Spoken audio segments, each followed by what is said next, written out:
tuman miqyosida o'sha nazorat qilish biriktirilgan bizga. Shularning ish faoliyatini o'rganib, shu nogironligi bor fuqarolarimizni o'rgangan kelyapmiz.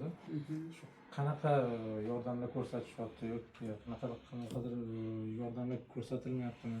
Shu haqida bir ikki og'iz o'zingizdan fikr bildirib bilib olish mumkin edi. Men o'zim fikrimni bildiradigan bo'lsam, ijtimoiy tarafda Xudoga shukr, men roziman ulardan. Ular menga dori darmonimni, operatsiyamga, vrachlarimni chaqirishga, menga qaraydigan odam topib yo'llashdi. Yaxshi, menga muntazam ravishda qarashyapti. Nogironligimni vaqt kelsa bildirmay ham qo'yishyapti. Kunda yonimda ular. Telefonda ham xabar olib turishadi. Ishqilib kelib turishadi. Ora-orada uyga ham, telefonda ham xabar olib turishibdi. U bir narsa kerak bo'lsa olib kelib berishyapti. Xudoga shukr. Mahalla ham xuddi shu. Shoxsiga rahmat. Shu bilan qo'l ostilarida bo'lgan fuqarolar, ishchilar hammasi muntazam ravishda menga qarashyapti. Boshqalarni bilmadim, menga qarashyapti.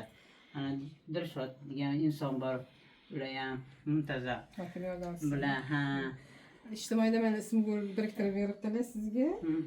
Qaraydigan ijtimoiy xodimmi? Qanaqa faoliyati? Judayam yaxshi. Judayam yaxshi, muntazam ravishda har 2 kunda telefon qilib turadilar, hol-ahvol so'rab turadilar. Xizmatida qoniqasizmi? Roziman. Qoniqaman, roziman. Men o'zimga ham telefonda aytaman, xizmatchilarga rozi bo'linglar deyman. Judayam yaxshi qarashyapti, Xudoga shukr. Hozir Ismoil tomonidan bo'layotgan yordamlar hammasidan xursandsiz? Xursandman. Qanaqa Inson markaziga bormaydi, shu yerda qolsin. Shu yerda ishlayman. Naqoshli mahallasida endi guli bular-ku.